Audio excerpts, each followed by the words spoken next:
One thing I always tell founders is only talk to the press if you have the end result in mind. I want to hire engineers. You probably shouldn't talk to the New York Times to hire engineers, right? Yeah. One of the biggest challenges to become a media entrepreneur is to be also thinking about the business side, the growth side. You can't really let any of them drop. You just always now have to have playing multiple games at once. It's like we're playing Jenga and we're talking right now, but on some level, my brain is also thinking about my deadlines later this week. It's so hard figuring out how to pitch your company to media. The first insight that I think is valuable, nobody cares about what you're doing like you do.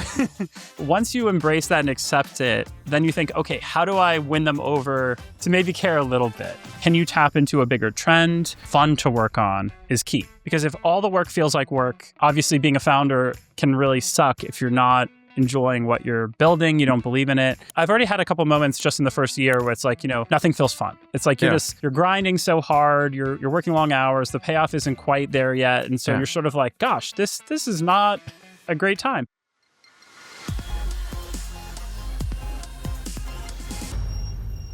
Alex, thanks for coming on the podcast. It's great to have you. Thanks so much for having me. It's a blast. So I have a kind of an opening question for you. You spent 12 years at Forbes.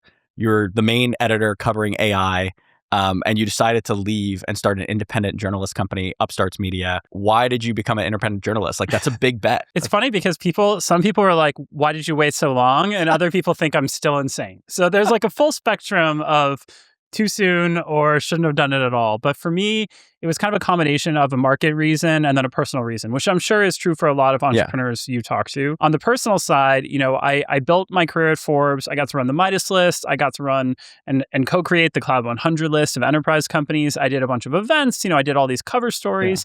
I kind of felt like I'd maxed out. Like, I don't know if your audience plays video games or anything like that. I'd kind of reached the top level, and then it's like you can do side quests. But from an ambition standpoint, it felt like maybe I would be playing out the string a bit, and that's just never been my way. And so I was thinking what would be a real challenge for me. And then at the same time, on the market side, I felt like we really needed more in-depth, empathetic, but also trustworthy reporting about the startup ecosystem. Not just OpenAI, 5 reporters covering Elon Musk per publication, but small startups, unproven startups like yours, And so I think that was something that was really compelling to me. And I thought if I can bring that journalism with a new brand, it checks off those personal and professional boxes. Yeah, that resonates so strongly with me because I feel like I read so many. I shan't name the publications, but I read a lot of publications, and it just feels like yes and it feels a lot of consensus thinking. And I think there's the same movement from founders as well as venture capitalists. But it's so great to see that in media, people wanting to build and do differently. And so, from an independent journalism perspective, I absolutely love your content, and I'm very excited to have you on the pod. So. Well, hopefully I get one or two new readers out of this. So, it's free to subscribe. Yeah. Subscribe to Alex. Boom.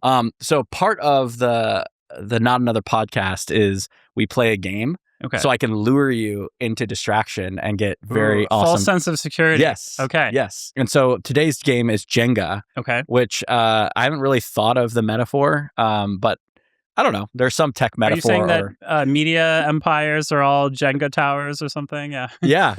Yes. That That's exactly. Right. That's right. Yeah. Cool. So, as the guest, you can take the first move. Okay. This is a little trickier with these mics. It's it all adds to it. You picked a extra challenge here. All right. What is the shortest game that you've played on this show so far?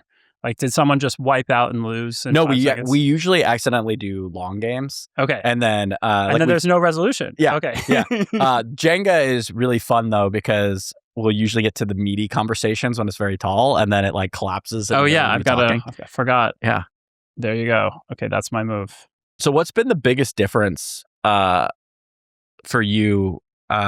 Basically operating at Forbes versus being an independent journalist. Yeah. And running your own media company. I'd say one thing that I've thought a lot about is, I was kind of the journalist equivalent of the 10x engineer cliche, where I like to go really deep on a project, do a really high impact cover story or investigation or event.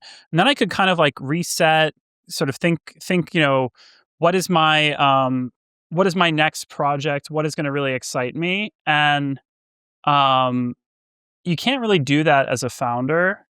You have to, wow, this is structurally tough. You have to be running a sprint and a marathon at the same time. Yes. And I think that's, oh, That I lost, I think, technically. maybe that's the fastest. Well, Yeah. we're going to keep going. Yeah. Just 'cause- It's because of the mic, man. I can't. We're going to keep going. All right. You're going to give me one mulligan, right? As a year one founder, I get the mulligan. It's like basically, every day is a big adventure and goal that you're trying to achieve, and then there's another one the next day. You can't just kind of lay low and reset. And I think that's been a real focus issue, discipline issue that you learn firsthand as a founder. Have you been able to have more like content freedom with Upstarts, or since it's your company, your coverage, like how has that impacted the stories that you write? There's a lot of freedom from a editorial standpoint. I can write about startups as early as I want. I can do launches, companies coming out of stealth. I can be the first interview for a startup that maybe a Forbes or a Bloomberg or one of these publications wouldn't say is big enough. I'll still have PR people say, what's your cutoff for a funding round?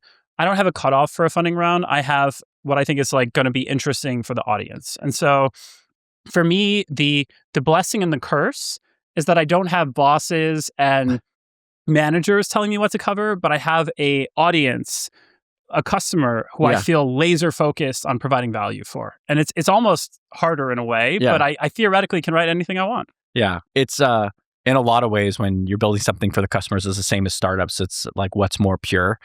And from a founder perspective, and a lot of my audience is founders, I think it's incredibly hard to pitch your company to media. And they usually cue in on the size of the funding round and where you're at. And, people are putting like debt together with equity to make the rounds seem bigger. And I feel like that's the only proxy certain tech publications have. And so it's very refreshing that you're looking more holistically at like, okay, how interesting is this company and how interesting are these founders and how cool is the story? Like for me, that makes me want to pitch you every story I have. Yeah. Which I guess that means it's working, right? Well, I think there's constant demand for people, startups and their investors and friends who want me to write about them. I think the real challenge is how do I get the wider ecosystem to care about these early stage startup stories? Because I think the real hard part is, let's say a Sequoia or an Excel is like, Alex, we'd love you to write about our new Series A funding round. Yeah. Like that's good. Like you want them to be thinking of Upstarts alongside the journal, whoever. The hard part is, would the person at Excel read a story if the other firm invested? Will Excel read about a Sequoia company that I wrote about, or vice versa? And I think we're all so busy, and the attention economy is so brutal right now that's the challenge for me, is to get everyone to care about these early stage startups, not just their supporters or their investors. Completely. I think it's so hard figuring out how to pitch your company to media. Like a lot of us as founders train how we pitch to investors, how we pitch to recruits and customers.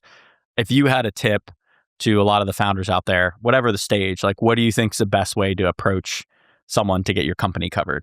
Yeah, I think the first insight that I think is valuable that I have to embrace myself as a founder is nobody cares about what you're doing like you do. Nobody cares. That's kind of a motto, is like default is that nobody cares.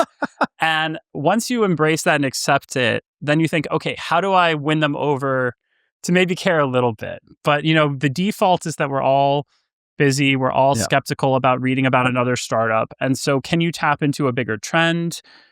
Is what you're working on really topical? Like I've written about multiple companies doing agentic security, because I think as you have agents involved in commerce, you have, agents going from proof of concept to actual like scale, empowerment to make a purchase or talk to a customer. That of course has created a lot of security concerns, right? And so those smaller startups tap into a trend that I'm already interested in.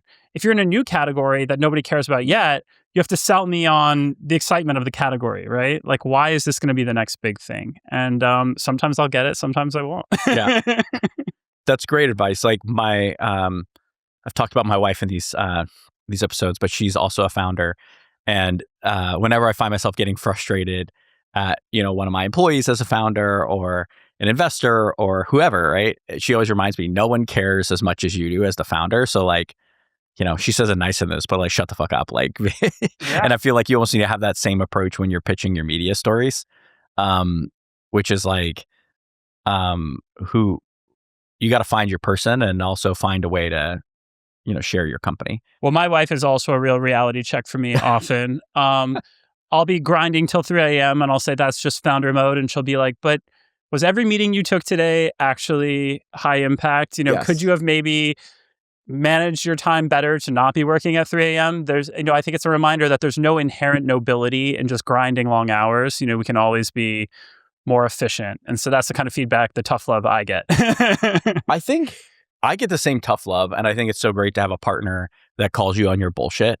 I was actually just talking with a managing partner of a pretty big fund, and he was saying the same thing about his wife. And I think that is really under indexed in how important your partner is.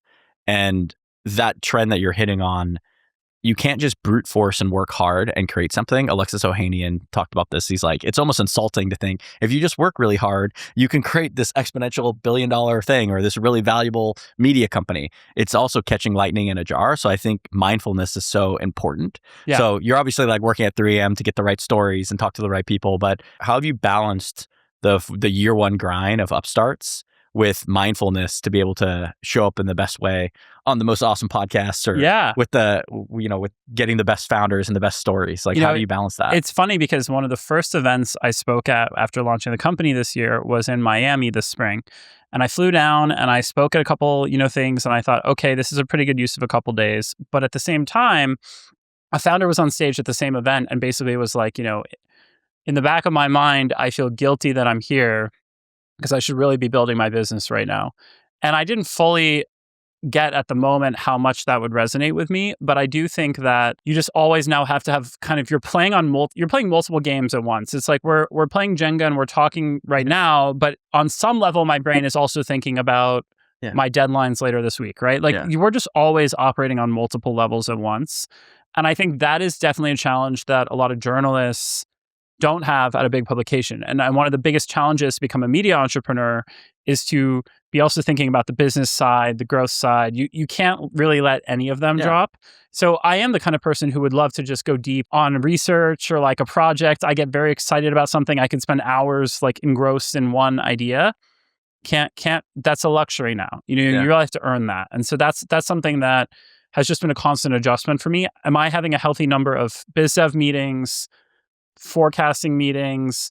Am I looking at the numbers even if I don't really want to because I'm worried they're not going to be amazing? Like, am I forcing myself to do all the company building and not just creating a product, What's been an activity that helps you create that balance between like all the business things? Like for me, I got hugely into weightlifting. Oh, nice. And then I also do therapy. So those two things max and keep me somewhat balanced as a CEO. Have you found in your year one the thing that gets you not to be up at 3 a.m. yet? Or are you still like in the wind because you're spinning mini plates? It's interesting because I love going to the gym, and this is really wobbly. This might be the real box. Yeah, right here. I pulled some from the bottom. Okay, just to spice it up. Yeah. Well, I just want to, I once did a story where I interviewed Magnus Carlsen about a chess startup he was working on. He's, for anyone who doesn't know, he's by far the best chess player in the world. And as a joke, I said to the VC firm that was pitching it or whatever, I said, I'll only write about Magnus if he plays a game of online chess with me as part of the interview. And he said yes. But then I found out to my horror that you can't play a private game on chess.com. And so random people started to tune in and be like, why is the number one ranked chess player in the world playing a random game with like Joe Schmo? Who's like, imagine it's like Serena Williams, like just going and suddenly like is on ESPN2 playing like a nobody in tennis. And so people tuned in and watched as I just like got slaughtered. But I survived more moves than my friends thought I would. And so it was just like, how can I hang in there and survive? And this is now, you're obviously the Magnus Carlsen of Jenga. So I'm just really in the same boat. But in terms of like, what we were talking about strategies, or I was talking about balance. Yeah. So like, what is like what is a fun thing, or what is a way to sort of balance yourself while you're spinning all those plates? Right. So I think having a project that I believe in, that I'm excited about, that is fun to work on is key.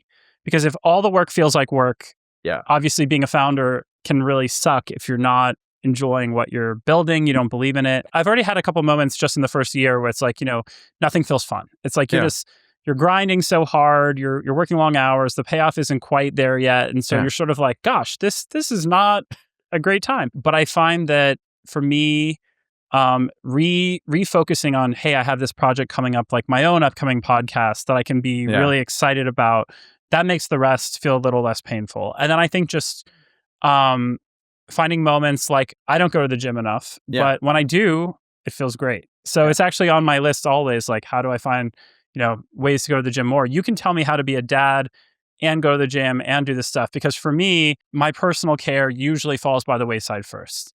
But when I read a book or I just spend an evening logged off with my wife, I always feel much better. I mean, the best advice I can impart is everything is one.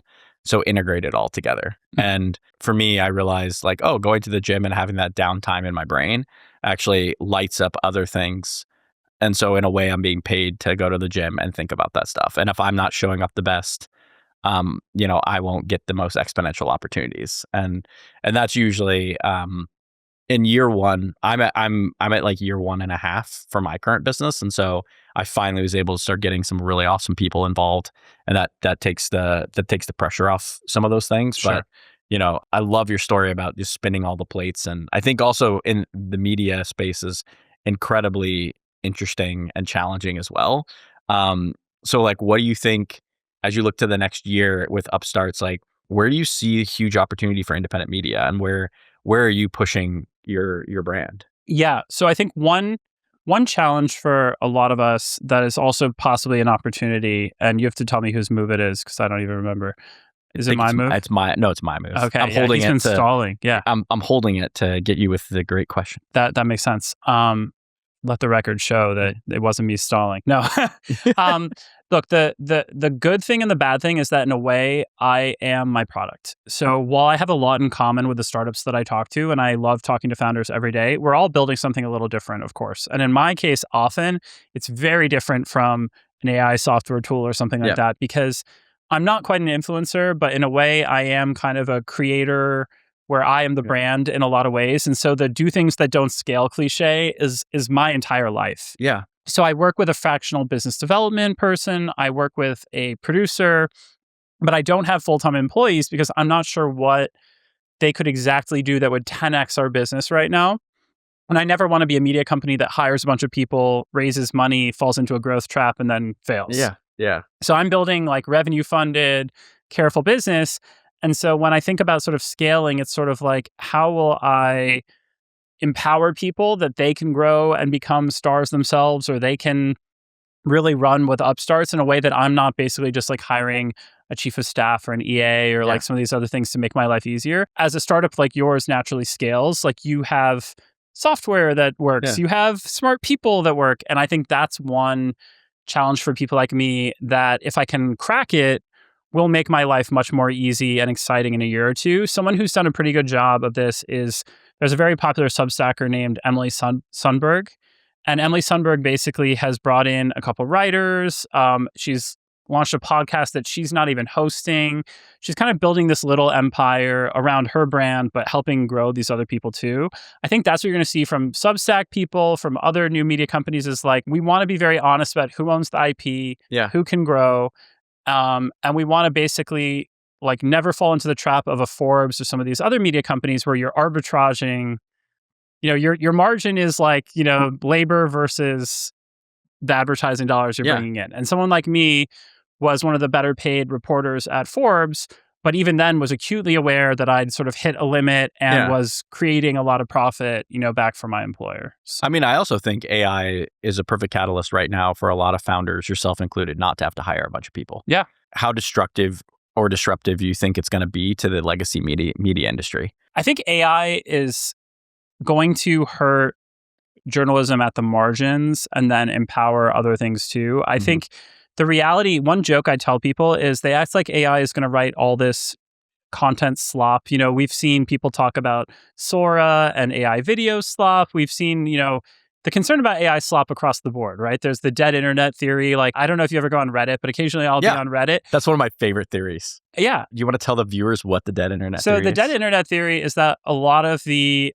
so-called users on a place like Reddit who are interacting with each other are bots talking to bots. And that it's basically bots and not humans all the way down, right? Yes. And occasionally you will see, like Reddit surfaced, the algorithm surfaced me a community recently that I don't follow called Coworker Stories. And it was a cringy first-person account of a boss who had not been recognized as the boss and had been treated as the janitor and, blah, blah, blah. And the top comment was, this is AI. And then other people said, yeah, this is totally AI. And then like they started to downvote it. But then the next top comment that hadn't noticed it was, wow, seems like a blah, blah, blah. On the one hand, the boss should have said this. On the other, and then the top comment on that was, oh my God, this is also AI. And then people said, oh no, the AI bots are talking to the AI bots. And so that is already out there. And so what does that mean for a journalist? It means that we have to be curating, building a community, being known for our craft, because just generating words is happening left and right. It was already happening. There were already sweatshops in Macedonia and Southeast Asia that were regurgitating news under sort of pseudo-legit seeming websites without AI. AI just is the latest tool for that. That's so interesting and really well put. The dark internet theory is one of my favorites. And then oddly enough, a bunch of that is now fed back in, a bunch of Reddit data is now fed back into OpenAI and other people. And so it's just like this circular motion of slop on slop. Something I would love to write about more that I'm definitely fascinated by is how AI search engine optimization, or everyone has a different term. I'm curious which one you use. I've heard AI engine optimization. I've heard GEO for generated engine optimization. But SEO, for anyone who's not familiar, was basically like how you played the Google algorithm and did well showing up on like search engines, right? Very important for a business. And how people are now gaming ChatGPT and the AI models is fascinating to me. Because those Reddit posts or fake blog posts, press releases can all basically train the model to maybe have the wrong assumption. So there's actually an argument to be made that a business could put out a bunch of, stupid press releases that nobody reads and just hope that a model trained off of them and took it as gospel, right? Yeah. I mean, you can see that. So I'm a big user of Perplexity, and I loved it because it used to give me really specific recommendations, and I liked it because it was better than the Google search. Now Gemini has flipped and gives me better recommendations. And Perplexity, like I was like, what's a really cool hotel I can take my wife to on whatever? And they're like, the Radisson, the like White Plains Radisson. And I was like, wrong. Whereas like before it used to give me like a really cool recommendation. So I think that optimization is already happening. I wonder, I think you do kind of like seed it with slop in different ways. And there needs to be like a QA around it. I think you have to hope that quality still has a place. I mean, I don't know how much time you spend on LinkedIn. LinkedIn has been weirdly good for upstarts, more so than when I worked at Forbes. I think traditional media and big institutions get no engagement on social media, including LinkedIn. Yeah. New brands like Upstarts, and I'm sure you see this too if you do post, we get more actual response, more involvement. But I never want to like go too far and really just write. Like you can use software now to basically write generated fake posts every day. I don't want to do that. There's whole like people for years that would just write your link. Like half the founders I know that are writing really intense, like hustle porn type LinkedIn posts. Like they're literally paying some shop in like Israel to like run their account and get them tons of followers. And it's true on X as well. I mean, a lot of the tech people, sort of thought boys on Twitter/X, are not actually writing those posts, right? Yes. One time I was sitting with one of them when one of their sort of, engagement bait posts went up, and I said, okay, you definitely didn't send that. And they were like, no. That's so funny. Yeah. So I want to cover a bit around how you pick stories as well as what you like to cover. So for the audience that doesn't know, you used to cover companies like Foursquare and ZocDoc in our backyard here in New York. Oh yeah. So like lots of respect for you. First story on WeWork, still alive. I shouldn't say RIP, but yeah. If he would have lasted a little longer, Adam would have like hit the trend because everyone wants fractional workspace now. So it's like, it's so funny how timing works. But where I was going with this is like, you were covering founders and companies that got big in New York before, while everyone else was covering the Valley. Yeah. Now with Upstarts, you're covering companies that are, earlier pre-IPO, not these mega billion companies yet. Mm-hmm. Like what's the bet you're making there, and why? What's the next horizon that you're covering? And tell me a bit about like why you chose to cover those. Yeah, totally. So I think on one level, another startup lesson that I believe in is, your right to win, and finding your right to win, and basically not burning yourself out or spending a lot of resources competing in a market that you are not ready to dominate, Yeah. And I think, of course, there are exceptions to this, and there are challengers who just kind of go swim upstream like that. But I think for me, I've always looked for like, where's the market opportunity? Where's the gap where someone could just to eat up some space, like make a mark. And so back in the day, a lot of tech reporting was based in San Francisco. Mm-hmm. And I think San Francisco reporters were, they still are very SF centric, but even back then they were extra SF centric. And so there was kind of a gap in coverage around some of the emerging, exciting startups in the New York ecosystem. Yeah. And I think that led me to cover ad tech. It led me to cover, some of the other like interesting areas that New York was good at. Then I got to go national, international with the coverage. But if you look at some of my favorite cover stories, Canva was in Australia, and people kind of discounted it as not going to be a huge business. I covered UiPath before it went public. That was in, I went to Romania for that. And then even in Silicon Valley, I wrote a piece about Zoom when everyone thought Zoom was stupid, it was funny, I had to write a piece for Forbes about Zoom. Then COVID happened and Zoom exploded, and they had me do it again as a cover story because suddenly even Forbes was like, wait, we should have done it. We should do a big story on Zoom. And I was like, yeah, I did that a year ago. And they were like, oh, can you do it again? So I'm always just looking for where is there an untold story that, someone who is dedicated, hardworking, asks the right questions can have an impact. And I just think right now it's fun to talk to early stage startups. And there is that market opportunity where it's hard to get quality, in-depth reporting about, again, startups that are not necessarily just huge AI companies or super controversial, but are doing something interesting. It's TBD how much one can make money from that, how big you can get, but that is at least my play right now. Yeah. Yeah. I love that. So we're both New York guys, and I think there's obviously a lot of gravity for the foundational models and the AI community in Silicon Valley. And New York is kind of behind the ball on large AI companies coming out of the New York tech ecosystem. Where do you think that is because New York doesn't necessarily have the AI tech talent that San Francisco has, like the deep research teams? Or do you think New York is going to be more the second chapter because we have more access to distribution and have different types of companies? So like, for instance, my company is partially here as well, and we're a bit of a different type of AI company. So really curious how you see New York from just like a New York founder and a New York journalist mixing up into AI, because right now the Valley seems to be where all the action is. I think we're in a moment in the tech cycle where research and hardware are where like the obvious growth and crazy valuations are.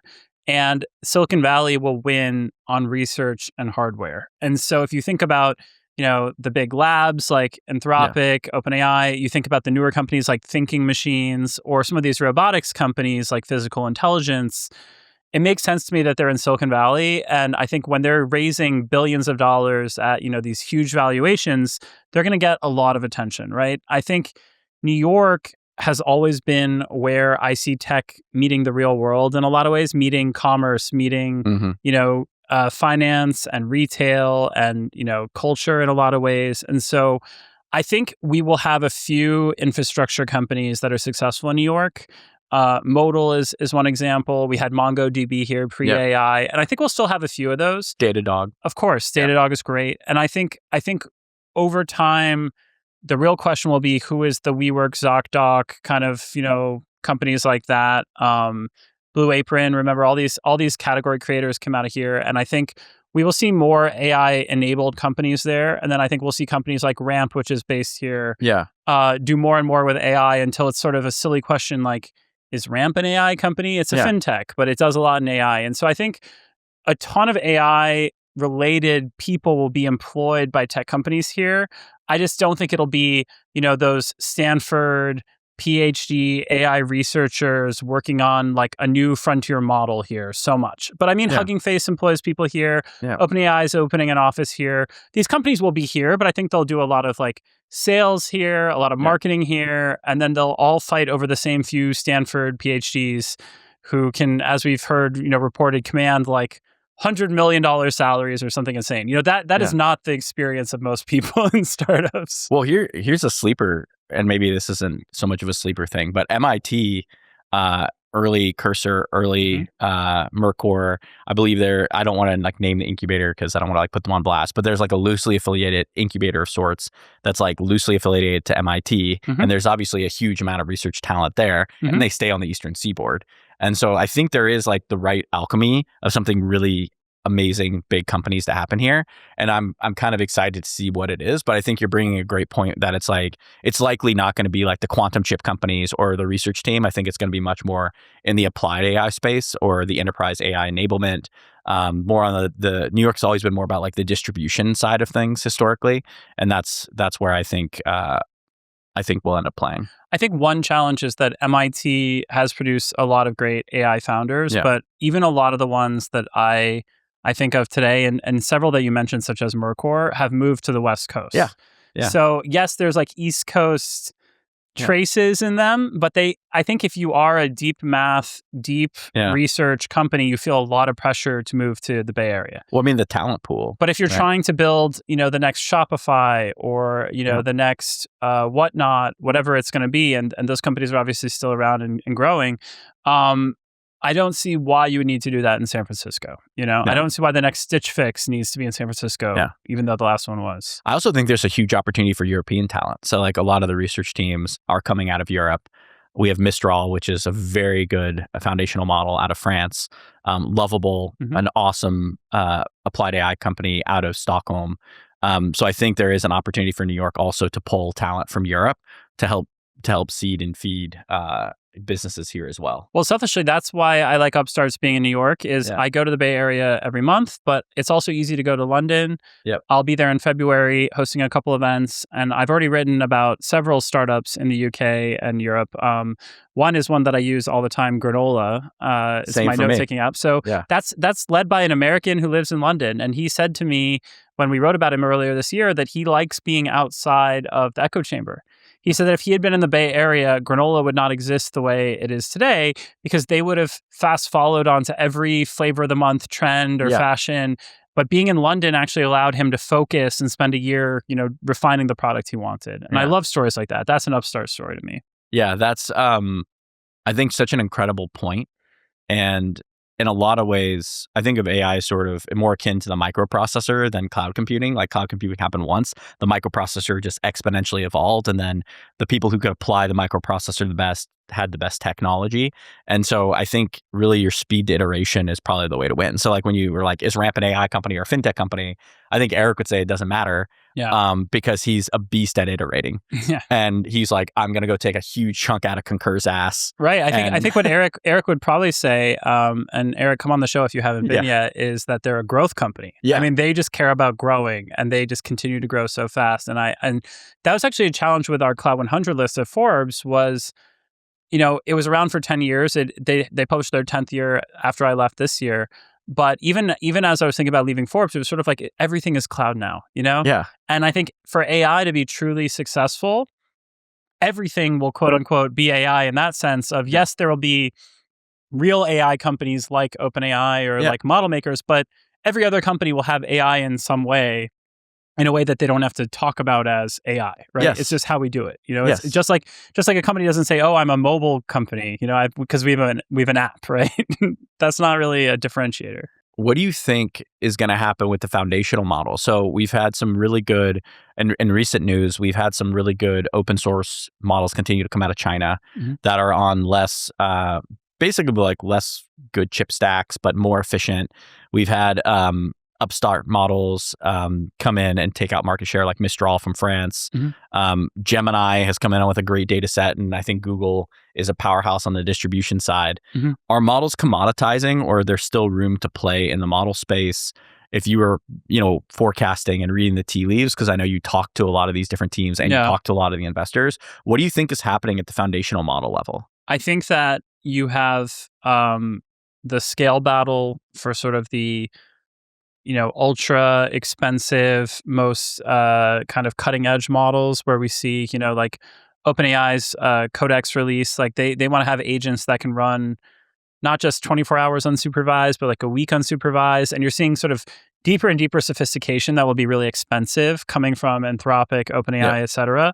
I think you will then have the sort of cheaper use cases, or like a lot of these sort of lower hanging fruit use cases get gobbled up by the commoditization of the market. I think if we had Dario Amodei or Sam Altman here, they would say that it's a race to the bottom to try to keep up with those, cheapest end models. And I think they just see value in the premium, in the enterprise over time. Where I think the new companies and sort of the smart money seems to be going, if you have to start a new company here, is to not do an LLM really altogether, but do one of these real world models. Yeah. You've probably seen a lot of talk about this, but models that can be used for industry or for manufacturing or for self-driving cars, sort of these physical world models or whatever. Jeff Bezos, I guess, has put billions of dollars into one of these new projects called Project Prometheus, which I think is a very pretentious name, but they raised $6 billion. So who am I to say anything? Oh, stole fire from the gods and then gotten punished. There is a funny meme that a lot of, I think is a fair critique of a lot of tech names, which is that there was like a tweet that was like, I'm going to butcher it, but the tweet is basically along the lines of like, sci-fi author, like, here's my book, like, don't build the death machine. And then like 10 years later, tech company, we are proud to announce we have built the death machine from the book, Don't Build the Death Machine. And it's like, have you not read the end of these stories where these things don't go well? Or like, do you just have to build it for whatever? I think the cynical answer is also like, a name that is controversial is still just a good name, So even if you're like, oh, the Midas List, Midas touches things and they turn to gold, and it actually really backfires on him. Doesn't matter. VCs still want to be on the Midas List. People will still invest in Project Prometheus, even if it didn't work out for Prometheus. But that was a big digression. I think. Is there some story? Or parable called like the Forbes 30 under 30? That's just like, about like maybe there's like the Goldilocks 30 under 30. I don't think Aesop had any fables about making a 30 under 30 list, but I'm sure we could get ChatGPT to write one. It's really, the under 30 list is so funny because it is an example of where, a meme can just take hold and there's no point in fighting it, But I do think that whenever people joke like, oh, I didn't go to jail after making the 30 under 30 list or whatever, I'm thinking to myself, how come those people don't ask Taylor Swift or LeBron or any of the good people, the successful people who made the 30 under 30 list, what they think? Because I don't envy my friends who have like all downside, no upside there, you know? I think the two, there's good side of founder personal brand, which some founders are just incredibly good at it. But there's also like the shadow side of it, where I think the more aggressive founders that are like the fake it till you make it side tend to focus more on that because they're really building a lot of FOMO. And so I think that there's some level of positive selection to that, like in just probably early media coverage. Like people who are pitching you stories more are more media conscious, and they care more about FOMO. And so for me, like I've always had a harder time making my personal brand out there or like pitching my story of my company because it, pitching media is like scary and hard. And, for me, that's just something that hasn't come naturally. Like I've had to really work at it. And so like, that's what I kind of think about the 30 under 30. Well, I think like at its best, a list like that gives recognition to people who wouldn't otherwise be the name brand. But then you have to also have the name brand people. I think like it's not exciting for the Midas List to, for example, surface Alfred Lin from Sequoia at number one. Everyone knows who Alfred Lin is. But if you can showcase, Ade Ajao, the first Black investor who made the list, who was a co-founder of a firm called Base 10, who's from Spain, like he's more interesting to learn about through that list than like who from Sequoia, right? Yeah. And I think similarly with 30 under 30, Sam Altman, Patrick Collison, LeBron, all these people made 30 under 30. That's not really interesting, right? So I think like if you could find cool founders in, let's say, the heartland of America who this is good boost for, that's where that kind of thing is useful. The reality is it will also always be a merit badge when you haven't necessarily reached the finish line yet. Like I don't know if it's better or worse, for example, than these glossy launch videos that we've seen. Like a VC firm dunking on 30 under 30 while also spending a lot of money to help its founders like rent Lambos to do a launch video. Who's fueling bad behavior there more? By the way, I've seen multiple funds now when they've done like a Series A or B have like a very well produced video for like this company just did a $50 million Series A, and like they're showing the founders and everything, and I'm like, that's very interesting. But I think VCs used to never promote that way, Yeah, and I think some VC firms, continue to want to be media companies in a way. And I think what's interesting is to your point about being nervous about talking to media, right? I think what makes it nerve-wracking is to what any guest here would also find a little nerve-wracking, which is we don't necessarily control the message or like what the other person is going to say, right? Like the difference between marketing and true journalism is that someone's going to ask you questions that maybe you didn't think of or you didn't want to answer, right? And how do you answer them? And I think these videos and what a lot of, the VC firms are trying to replicate is, hey, what if we had all the glamour and the excitement of journalism coverage without the journalism? Yeah, without the critical. Every question is a softball, like one that makes us look good. I think the challenge there is that over time, people usually don't love that. They want real conversations. They want the guests to be thinking about Jenga and slip up, right? They don't want the canned, everything is awesome answer. That's just kind of boring over time. So with my stories, for example, I want tactical, strategic lessons for startups. I like writing about pivots or things that haven't gone always up and to the right. I just find it so much more helpful for other founders than like, we're the best. Why are we the best? Because I'm really smart. Like that's just not fun. You wrote a great piece the other week on a pretty big company that did a pretty material pivot. That's right. And I don't know, pivots are very controversial for founders. I'm probably in the camp of, you should not pivot. You should just shut down and return money or sell and then start a new business. Interesting. But I'm very draconian in that just because like, I think from a founder perspective, that's probably the right thing for the founder. Mm-hmm. But I think from an investor perspective, like pivoting is a thing. And then like Instagram was a pivot.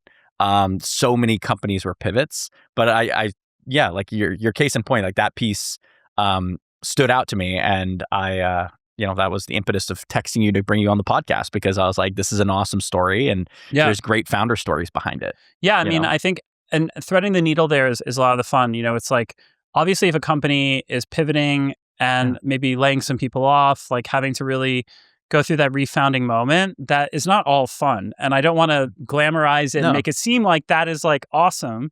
But it's the real world, and how a startup actually goes through that, I think, is valuable for other people to see, especially because we are in this market of haves and have-nots, where if you're growing, 10 to 50% and you're not at a huge scale, investors don't want that. The market isn't going to want that. Like, you're not going to have a happy outcome. And I think that's just so hard to be like, hey, we have a pretty good business. We're growing, let's say, 20%, but unless we do something radical, we're never going to grow more than that.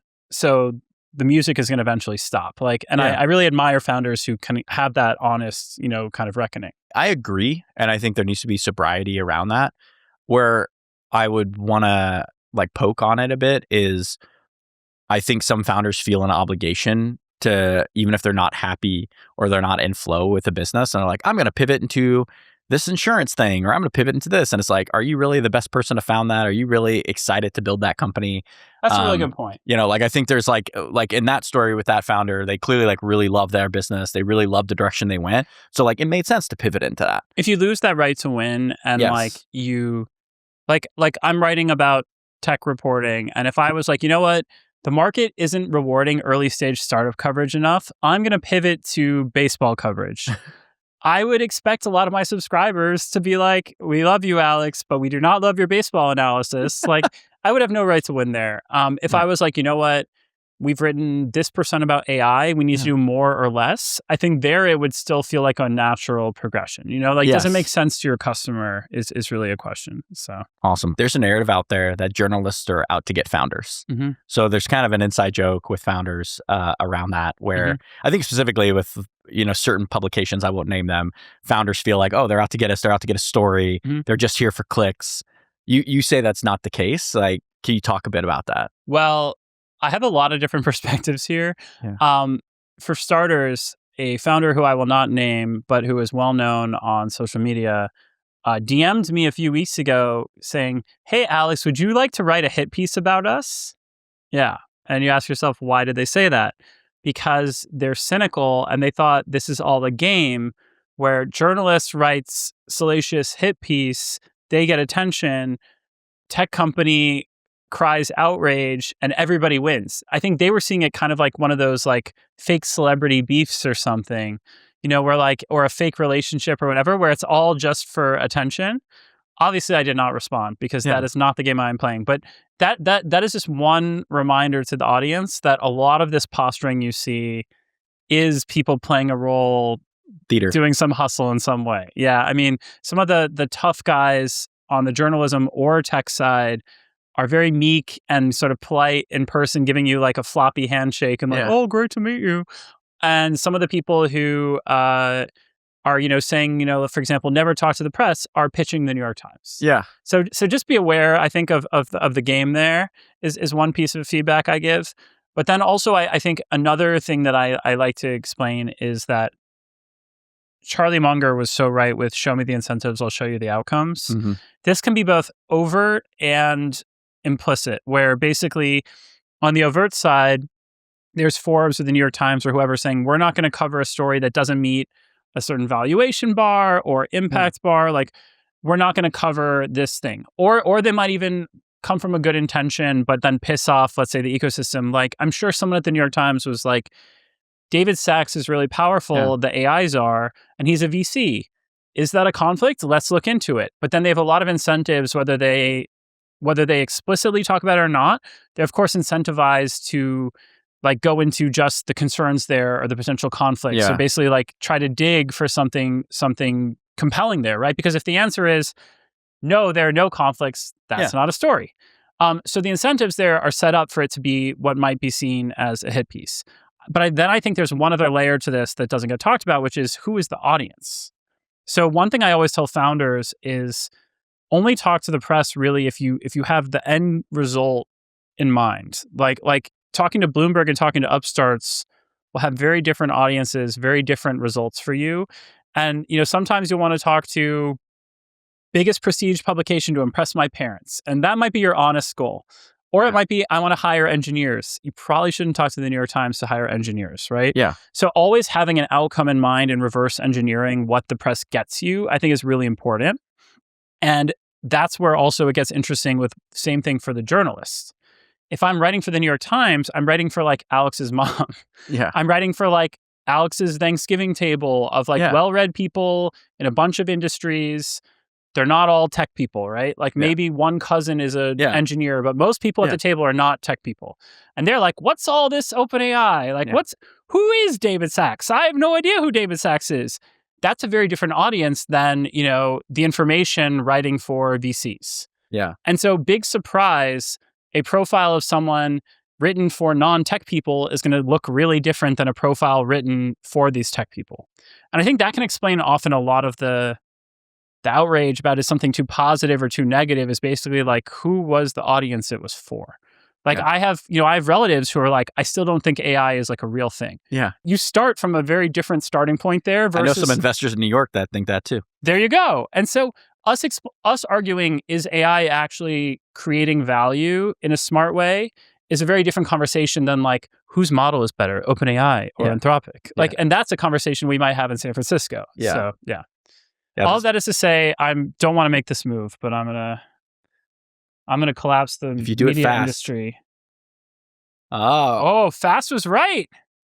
There's a veteran founder for you. Yeah, that's wow. That's the way to go. To follow on to that, I was talking to a founder who he used to be a researcher at a very large, one of the large AI shops, and just all the press is always trying to get information on all those shops. Yeah. And he was at an event and, disclosed some things he shouldn't have disclosed and was just talking over cocktails. And then they wrote the story and he got in trouble. And, it was definitely like it changed his posture with respect to media. Yeah. And so I think like, what advice do you have? Like the advice I give founders with investors is you're always in a pitch with investors. So like whether you're going to coffee or not, shit's a pitch. Yeah. And like you might not be raising, but you're talking about your company. They're understanding information about your company. It's a pitch.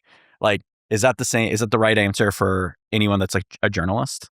On some level, totally. On another level, it's like the flavor of the person can quickly tell you their alignment here. Like, for example, how many founders will say that they talk to their non-board seed investor for like venting or like crises, but then they talk to their board about like more formulaic things, or like they don't want to freak out their board member with some little thing, right? So like they're calling a seed investor with a small piece of the company has a very different feeling than calling like their Series B board director. I think similarly, if you're talking to a journalist, especially from a publication like a newspaper that publishes fast, often, they're looking for articles pretty fast. And if you don't know that person, it could be a story. Like if you're talking to Upstarts, I'm trying to build a business over a few years, burning bridges with people by like doing anything that felt surprising or unethical, horrible for a founder to do. So like I am very unlikely to like gotcha someone unless there was, an insane situation. Like if I was sitting in a room with someone like Sam Altman or Elon Musk and they were just loudly saying something that could move the market, I'd probably be bad at my job to just ignore it. But if a founder is like, oh, I mentioned Walmart as a customer and Walmart will kill me if you mention them, could you just like mention a different customer instead? Why does it doesn't really matter if I say Walmart or not, I'll let that go. So, I think that's really good context is not all media is the same. Not all investors are the same, but as a founder or entrepreneur, you should be frosty around all your messaging and thoughtful. I will say I have friends who do this, even really good friends, and it's annoying, but I respect it. It is always good practice, good hygiene to be like, is this on the record? Is this off the record? Even if you're sitting down with like a journalist friend, for Friendsgiving and just jokingly being like, hey, Alex, this is all off the record, right? And then I'm like, yes, of course it's off the record. Doesn't hurt anybody. And then ethically, you are better protected. That is great advice. Sort of like a lawyer of sorts. That's right. Like it would is this under a client privilege? Is this privilege? Yeah. Privilege. There you go. My wife is a VC. So, there's when she was at a previous firm, one of their portfolio companies got acquired and it was a great outcome.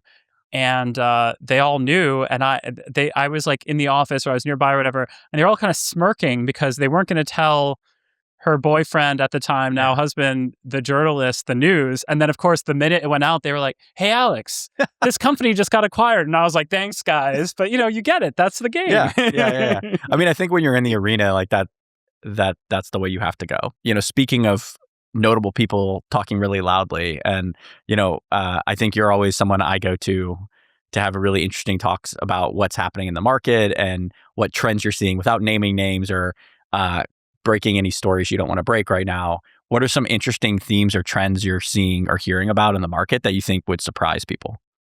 Ooh, that's a really good question.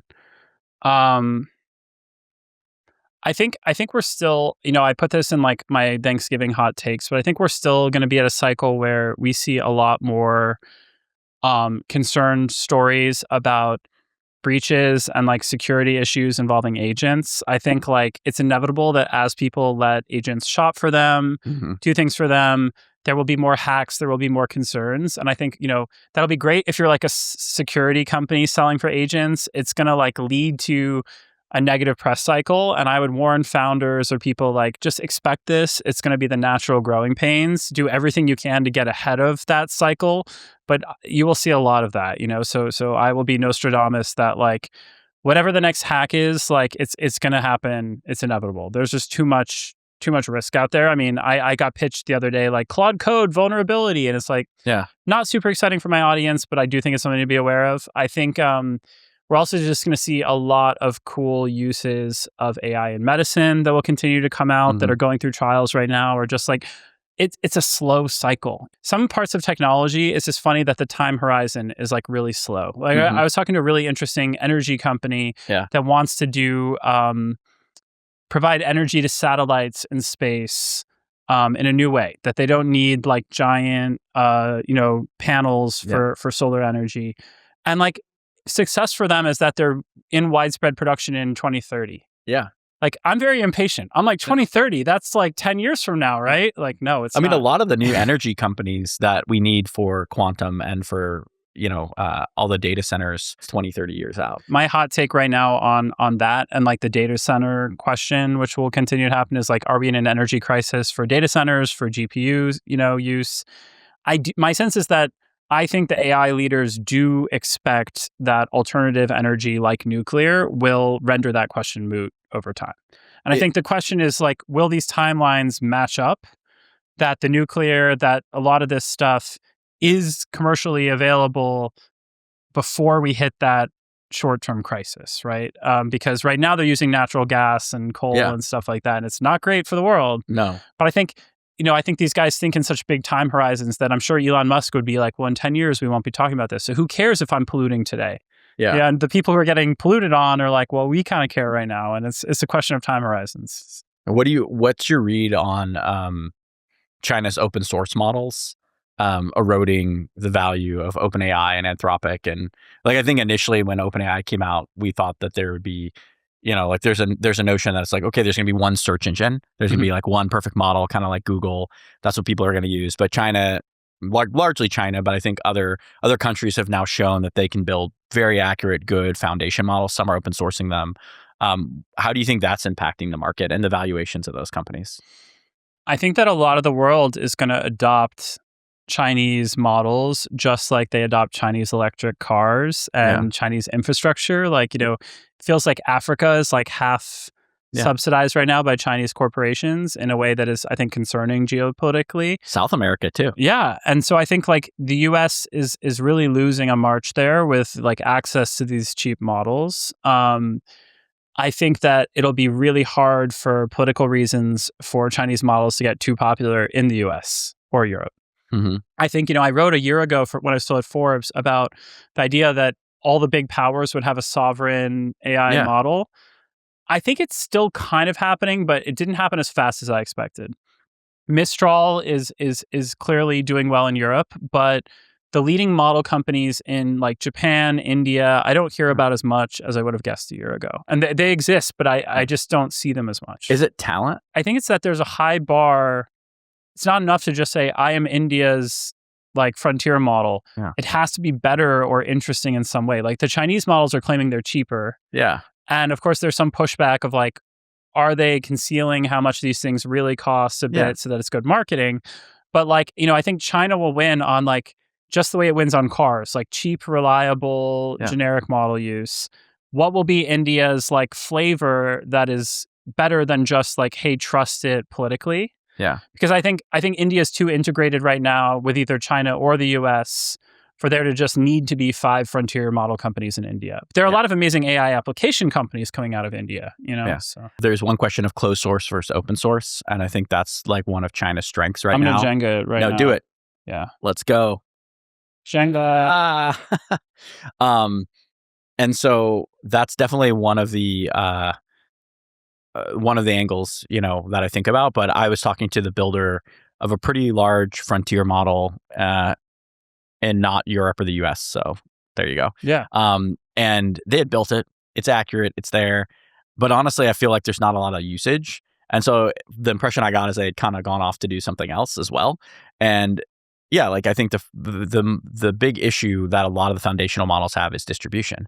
Like that's why this week we saw the Thrive OpenAI deal come together, and like OpenAI is clearly going and cutting in equity with Thrive because they want distribution into a PE type angle. Yeah. Like how do you think distribution plays in with the foundational models? Well, I think it speaks to kind of this forward deployed engineer bubble that we're happening, where I've heard of startups spending half of their 8 or 10 million that they've raised on hiring these, they have different names, field engineer, forward deployed engineer. I'd love to write about this more with Upstarts, but like whatever you call it, people to basically like make the technology actually useful within a customer, right? And this is so much, this is your world. For me, it's a sign of caution. Definitely. That this is not just inherently useful out of the box. And I think like the OpenAI stuff, my read on what this announcement meant was that one of their lead backers in this, huge firm, Thrive Capital, wants to basically like integrate more closely its holdco of these AI-enabled services companies with OpenAI and tie them together more by having OpenAI a part owner of this holdco, such that it drives new business to OpenAI and like, OpenAI, I guess, helps these companies be flippable. But it feels like they're trying to have it both ways, where it's like benefits the AI provider and the end service provider in a way that I don't know if the market will support. You know, I think that's the real question, because if you're a service business trying to use AI to be cheaper, in a way, wouldn't you want whatever the cheapest, best AI is for the job? Like, absolutely. And so then maybe we become like... You're setting me up perfectly, Alex. Well, there you go. But it also reminds me of gas stations where, trucking fleets like can only use Shell because like their companies cut a deal with Shell where like they get a discount on gas to only use Shell.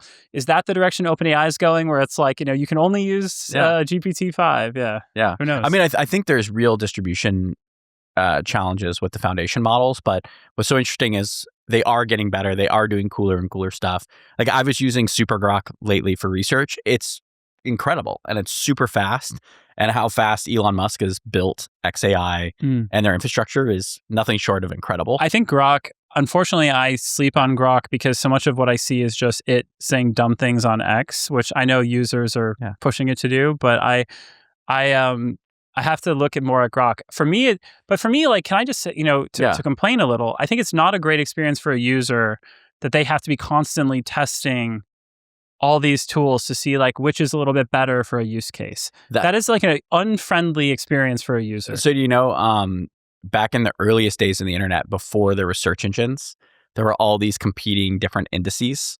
And then there were people who then built orchestration layers to like aggregate the indices. And that's essentially like Google was born out of that. I might be like fucking that story up, but essentially like in the earliest days of technology, there's always like these fractured sort of markets and the really geeky people. Like you even think when like the personal computer was created, there was all these different chips and people were geeked out building all the things and they're building their rigs. And then end of the day, like I just want my Apple laptop that like works really well. And like my mom doesn't know how to build a computer and I don't know how to build a computer. But it's also interesting because I use Apple because it's convenient across my devices and I'm part of an ecosystem. Same. I don't really care if the laptop is 10% worse performing than a PC because I don't need really that 10% performance.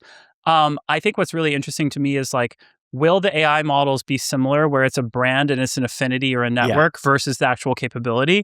Case in point, the Anthropic Cafe, right? Yeah. Where people got hats and they were like, Anthropic just feels like my vibe, Like, is that how we'll pick these things? I'm not sure. Or we'll be like Google with Microsoft.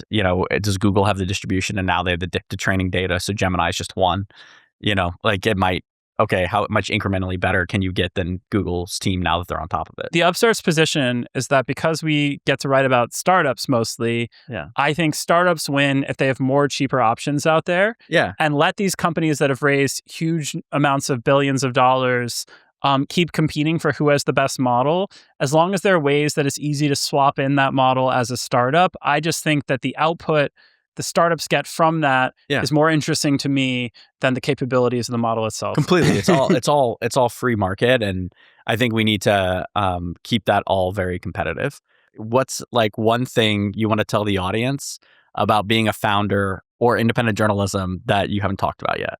I've really seen firsthand that you should only be a founder if you would feel unfulfilled doing whatever else, like joining that big company or whatever. I think that we live in a culture where having a stable, happy job and just living a good life is like weirdly devalued and underrated. And I think as I get older, I have a lot of respect for people who just find fulfillment in other areas of life. And so ironically, even as I write all the time about other entrepreneurs, and I'm an entrepreneur myself, I resist when my friends try to glamorize it and be like, you're living the dream. Like, you're a startup founder. Like, that's amazing. Like, it must be so cool. Like, I don't want to trivialize it in that sense. I think it is, at the end of the day, until I'm bigger, I'm a small business owner in a lot of ways more than I'm a founder of a startup. And running a small business is a lot of hard work. It's so I think the next time you go out and you see someone like running a restaurant or running any sort of business, I have huge respect for those people. And I think my encouragement would be for anyone who like looks up to building a startup or a founder, like running a business is, I think, really impressive and like finding that fulfillment. And I wouldn't want to like, I hope that I'm not glamorizing it or propagating a mystique of foundership that like is not the reality. Because the truth is, it is really freaking hard. And you just have to like feel like this needs to exist in the world and I'm the best person to do it. Right. I love that. And thank you so much for coming on. Thank you for the great journalism that you do. From all of us founders out here, we appreciate you. And definitely click and subscribe to Upstarts Media. They've got some great coverage. You can find them on X, Substack, anywhere else. I'm weirdly LinkedIn. popular on LinkedIn, but yeah, Alex Konrad and Upstarts Media. It's, tell me how my GEO or whatever the hell my AI SEO is doing. I'm always welcoming feedback. Let's go. Okay. Thanks, Alex. Thanks, man.